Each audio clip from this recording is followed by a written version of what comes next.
Maharashtrian dish ஹம்டி பண்ண போகிறேன். அதுக்கு தேவையானது முருங்கைக்காய், துருவின தேங்காய் கொஞ்சம், புளி ஊற வச்சுருக்கேன் கொஞ்சோண்டு, துவரம்பருப்பு வேக வச்சு மஞ்சள் பொடியும் பெருங்காயமும் போட்டு வேக வச்சு வச்சுருக்கேன், வெல்லம் கொஞ்சம்.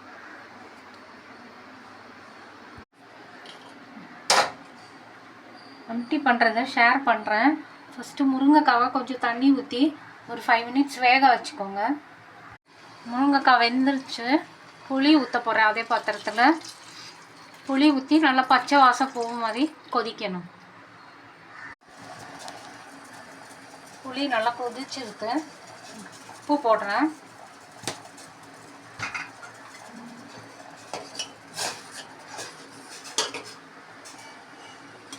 உப்பு போட்டோன்னே வெந்த பருப்பு போடணும். அதில்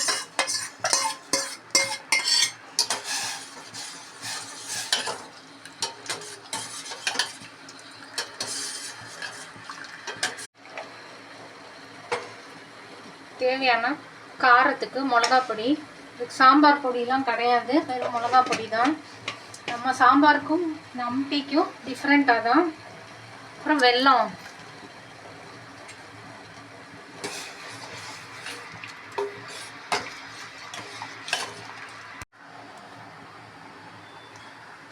பருப்பு ஊற்றி நல்லா கொதிச்சிருச்சு. கொஞ்சோண்டு கோடா மசாலா சேர்த்துக்கிறேன்.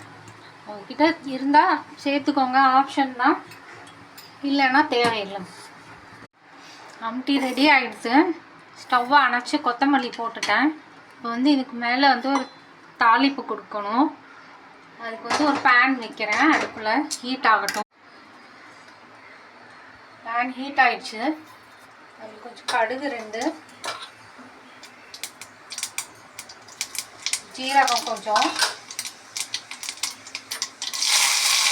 கருவேப்பிலை கொஞ்சம், பெருங்காயம் கொஞ்சம்,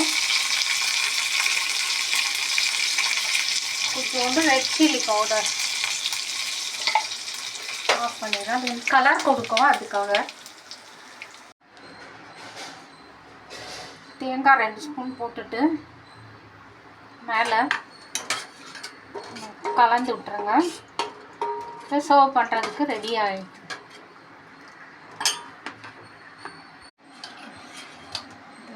ரெடி ஆகிடுச்சு. இப்போ இந்த மாதிரி இருக்கணும். ரொம்ப தண்ணியாகவும் இருக்கக்கூடாது, ரொம்ப கெட்டியாகவும் இருக்கக்கூடாது.